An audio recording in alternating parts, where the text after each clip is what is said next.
ครับสวัสดีครับพ่อแม่พี่น้องช่องศักดิ์ศรีคนเกษตรแห่งที่ราบสูงนะครับมือ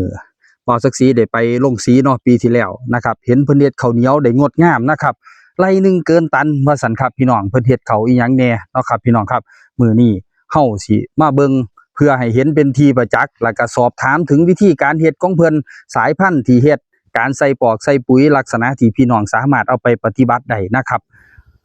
ฝากให้เบิ่งนะครับข้าวเหนียวตอนนี้มาแห้ง พันนี่ได้ตันกลัวนี่บ่สักสีมากหลายได้ครับพี่น้องครับนำมาหอดเพื่อนหอดซ่านเพิ่นเนาะครับก่อนอื่นนะครับมาหาอีพอซะก่อนเพิ่นกำลังมาเบิ่งส้มไห้ส้มหน้าเพิ่นเนาะครับเนาะครับสวัสดีครับพ่อครับครับสวัสดีครับครับพ่อรัศมีทองครับเนาะครับเนาะครับปราชญ์ชาวบ้านของเฮาบ้านอ่างศิลาครับพ่อ ครับเขาปีกายนี่บ่ที่เอาไปขายนี่เป็นพันธุ์นี่บ่พ่อเป็นพันธุ์เดียวกันครับก็หน้าปีครับก็ได้เอามาปลูกเป็นหน้าปังตออีกเป็นหน้าปลังครับชื่อเพิ่นว่าจังไดครับพ่อเขาพันธุ์นี่ซื้อตามที่เขาเล่าเว้ากันมาก็คือพันธุ์เขาลีนกแต่ว่าความหมายมันจะเป็นจังไดคำว่าลีนกกะถ้าเป็นอีสานก็ลบนกลีนกลีนกลบนกประมาณนึงก็สิมีความใบธงมันจะอยู่ด้านบนห่วงจะอยู่ด้านล่างใบธงนี่คือใบที่4ขึ้นกระโดเกเดนี่บ่พ่อครับเอิ้นใบธงมันก็เลยเอิ้นว่าเขาลีนกทีนี้จะเป็นจังไดที่ไปที่มาก่อนหน้านั้นมันจะเป็นชื่อหยังผมก็บ่ทราบครับพ่อครับแต่ว่าบางเทื่อเพิ่นก็เว้ายาวไปอยู่นั่นละครับแต่ว่าห่วงนี่มาโพดมาเหลือแต่พ่อมันห่วงหลายก็เพราะว่าบ้านที่ครับที่บ้านที่เป็นหยังจังบ้านที่เพราะว่าก็ลองบ้านที่เบิ่งลองบ้านห่างเบิ่งแล้วก็เก็บเกี่ยวระหว่างที่กับห่างครับพ่อผลผลิตตัวที่บ้านที่มันได้ผลผลิตต่อไร่มันมากกว่าแต่ผลผลิตมากกว่าเฮาก็บ่จำเป็นต้องไปบ้านห่างก็ได้ต้องบ้านที่เพื่อเพิ่มผลผลิตกับเพิ่มรายได้ครับพ่อครับแม่นอยู่ครับออกห่วงมากก็ยังโอเคอยู่ก็บ่ค่อยมีเม็ดรีบเม็ดหยังบ่ค่อยมีเนาะพ่อเนาะบ่ค่อยมีครับช่วงนี้คือจะเป็นช่วงที่สุดนะครับช่วงที่แถวนี้คือช่วงที่เพราะว่ามันอยู่แถวแก่ครับแกคนบ้านใส่เครื่องบ้านนั่นขยับออกบ่ทันมันก็ลงทีครับพ่อครับอาจจะล่วงน้อยก็บ่เป็นหยังครับพอวานไรละจักหลายปานใดนี่ครับไรนึงจักกิโลครับพ่อวานไรละ40กิโลกรัมครับผมต่อไร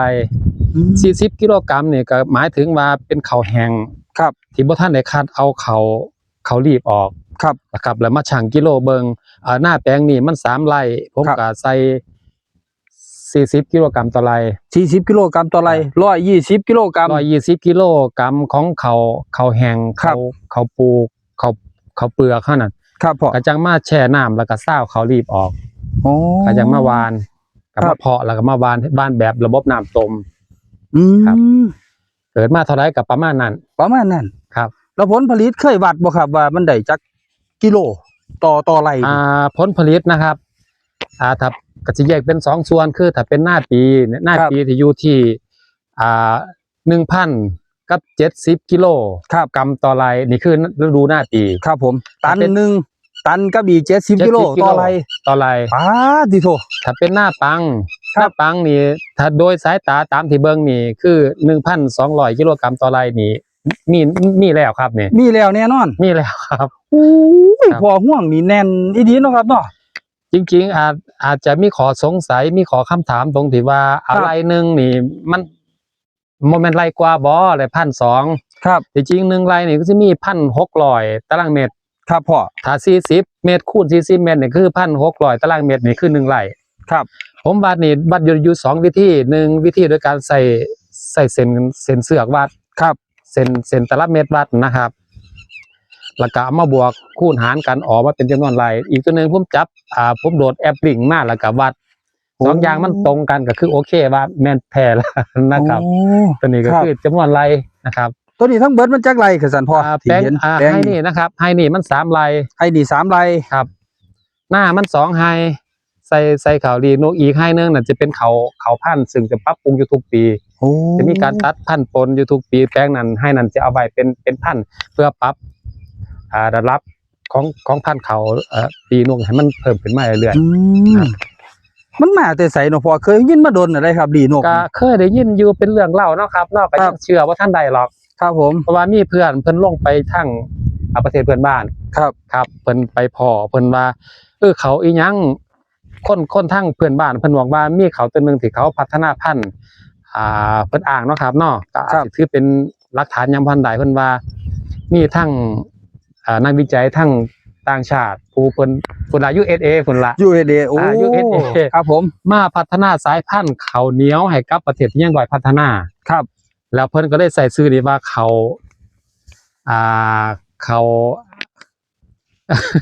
หลงชื่อล่ะ หลงซื้อแล้วครับ ครับ พ่อเนาะโอ้แต่ว่าก็มันก็น่าสิมีที่มาที่ไป ดอก พ่อ คำแดงซื้อดอกคำแดง ดอกคำแดง ครับ ดอกคำแดงฟังซื้อเอาว่าสิเป็นมาจากการพัฒนาประเทศได้ ซื้อว่าดอกคำแดง โอ้ ไปอยู่เมืองไทยมาซื้อว่าเขาลีนก ครับโอ้ก็สิด้วยลักษณะของเพิ่นที่ใบเพิ่นแท่งขึ้นห่วงอยู่ทางใต้เนาะพ่อเนาะ ถ้าสิว่าเป็นเขาพื้นบ้านแท้บ้านเฮาผมก็บ่ฮู้แต่ว่าเบิ่งลักษณะของพันธุ์นะครับ1มีการแตกกอดี ครับ 2ต้านทานต่อโรค3ต้นเตี้ย ครับ 4ผลผลิตสูง โอ้ เก็บเกี่ยวอายุ ขอดีหลาย อายุการเก็บเกี่ยวหน้าปี130วัน หน้าปี หน้าปีอายุการเก็บเกี่ยว130วันหน้าปังก็ต้องแบ่งเป็นช่วงคือกันว่าถ้าปลูกวันที่20พฤศจิกายน ครับ จะเกี่ยววันที่12มีนาคมอายุจะ112วันหน้าปัง โอ้อายุข้าวเดียวหนึง หน้าปังจะ112วันแต่ว่าต้องปลูกวันที่20พฤศจิกายน ครับ จะได้เกี่ยววันที่12มีนาคมแต่ว่าถ้าไปปลูกช่วงเดือนธันวาคมตามที่น้ำคลองมา ครับ วันที่10ธันวาคมอายุของเขาจะ118วัน ครับพ่อ ปลูกหน้าปังคือกัน แต่ว่าต่างกัน โอ้สิอายุ เพราะว่า พิ่นสิ นี่ได้มีการจดบันทึกไว้นำนะครับข้อมูลต่างๆที่บอกเป็นนี้ โอ้ชัดเจนนี่เด้ครับ ครับ สมมุติบันทึกยี่พอเราเหลี่ยมหมึกใหญ่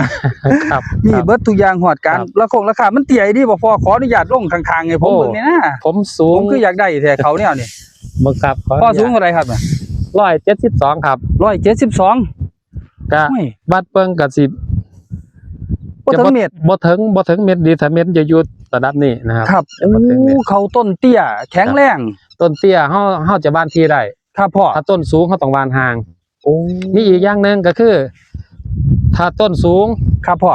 ผลผลิตจะต่ำ อืม ถ้าต้นต่ำๆผลผลิตจะมากผลผลิตจะสูง ครับ มันเป็นแบบนั้น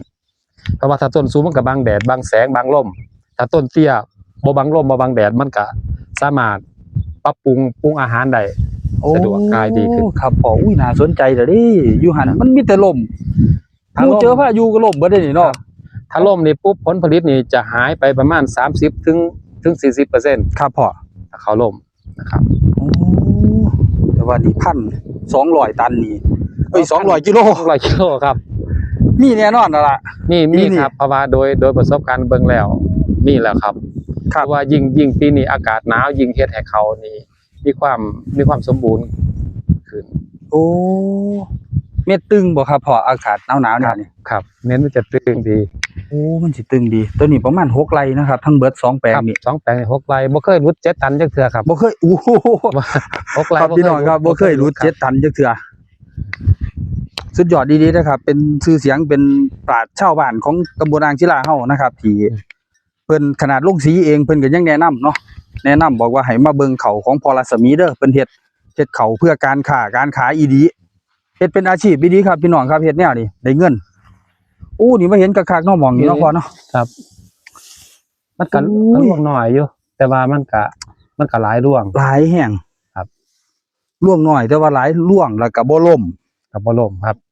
อู้หมากแห้งแล้วเด้พอบัดแบ่งปันให้พี่น้องเกษตรกรเฮานำอยู่ว่าพอตัวนี้ แบ่งครับ แบ่งให้นำเด้อครับ ผมบางทีก็สนใจอยู่เด้อครับเพราะว่ามัน บ่ได้ถือว่าเป็นการขายพันธุ์เขาหรอกถือว่าเป็นแบ่งปัน ครับ อันถ้าอยากได้กับปันกันไปโลดบ่ได้ยาก ครับ ครับราคาทางลงสีเพิ่นซื้อเท่าใดพวกก็ให้เกษตรกรได้ทำการกับเพิ่น ครับผม ครับ ก็ถือว่าเป็นมิตรภาพแห่งได้ครับ พี่น้องครับ เขามาเบิ่งอยู่นี่แล้วเขาของพ่อนี่ค่อนข้างจะคัดเมล็ดดีนะครับส่งไปให้อาจารย์อยู่101นะครับเพิ่นว่างามๆเพิ่นว่าครับบ่ต้องไปคัดเพิ่ม ถือว่าเขาเม็ดตึงนะครับสำหรับหลีนกใหญ่หลีนกใหญ่เนาะพ่อเนาะ ครับดีลุงใหญ่ครับ โอ้ยสายพันธุ์ท่านเงินครับพี่น้องครับ บ่ได้อยู่ในเขตชลประทานได้นี่ครับพี่น้องอาจสิมองว่าอยู่ในเขตชลประทานน้ำคลองอยู่ไกลๆสุดลูกหูลูกตากล้องซูมไปบ่ถึงครับไกลแฮงพูน จากคลองชลประทาน ครับ จากแรงต้นน้ำ600 เมตรครับ 600 เมตร ครับ ไกลเนาะพ่อเนาะค่อนข้างจะไกล ไกลอย่าเค็ดกะสู่ใส่หัวคิดใส่ปัญหา ครับ นะครับกะสู่เอา โอ้ มันก็จะมีท่อนะครับที่เห็นเป็นท่อ6 นิ้ว อืม เป็นท่อ6 นิ้วนี่เมื่อต้นปีนั้นจะสูบโดยเครื่องสูบน้ำ ครับ เป็นเครื่องสูบน้ำยันมา2 สูบ ครับ สูบน้ำมานี่1 ชั่วโมง จะกินน้ำมันอยู่2 ลิตรครึ่ง ครับผม ก็ถือว่ากินมากเลยต้นทุนสูงมากเลย ต้นทุนสูงมา ที่ ก นี่ก็เลยเฮ็ดวิธีใหม่เพราะว่าเบิ่งคลิปของ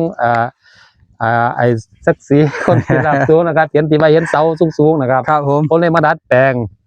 สูบไดโวขึ้นท่อสูงๆแล้วก็ส่งผ่านมาก็ได้ผลคือกับท่านลงคลิปเลยครับ โอ้ก็ประหยัดต้นทุนไปกว่ากัน ครับ บักหลาย ครับ โอ้ยดีแฮงครับพ่อนี่พ่อก็เป็นต้นแบบนะครับพี่น้องครับหน้าฝนนี่เขามาเบิ่งได้นะครับ อยู่ปันอ่างศิลาตำบลอ่างศิลาหมู่ใดครับพ่อบ้านหมู่ หมู่ 4บ้านอ่างหินสามัคคีตำบลอ่างศิลาแหละครับ ครับ อำเภอพิบูลจังหวัดอุบลราชธานีครับ ครับพ่อฝากเบอร์โทรไว้นะครับจังหน่อยนะครับ 095 ครับ 0236 ครับ 401ครับ 401พอรัศมีทองทับนะครับหูเบิดบ้านครับพี่น้องครับอยู่นี่ ครับ เขามาเบิ่งได้ ครับ แดดก็ฮ้อนย่านแต่กล้องมันดับนะครับ อัปเดตจังไดบ่าวสีสิมาให้ฟังนี่ครับผม เป็นพันธุ์เขาที่มีการตัดพันธุ์ครับเป็นพันธุ์ โอ้ ดีนกคือกันนั่นแหละครับ แต่ว่าก็ต้องตัดเพื่ออัพ ครับ อัพเกรดของเขาขึ้นมาน้ำเรื่อย อื ๆ ม นะครับ